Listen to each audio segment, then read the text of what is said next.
ఎత్తిపోతల రాయలసీమ లిఫ్ట్ సంబంధించినటువంటి అంశం మీద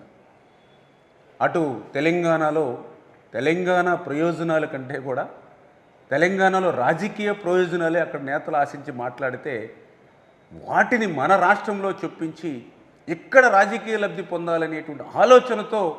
వైఎస్ఆర్సీపీ పార్టీ జగన్మోహన్ రెడ్డి మరి ఈరోజు ఈ యొక్క రాష్ట్రంలో చాలా సిగ్గుచేటైనటువంటి విషయం. ఎందుకంటే చాలా క్లియర్గా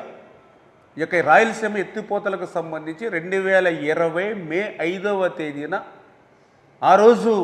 దానికి అడ్మినిస్ట్రేషన్ శాంక్షన్ ఇచ్చి అదే మే నెల 20వ తేదీన అంటే 15 రోజులు తిరగకుండానే నేషనల్ గ్రీన్ ట్రిబ్యునల్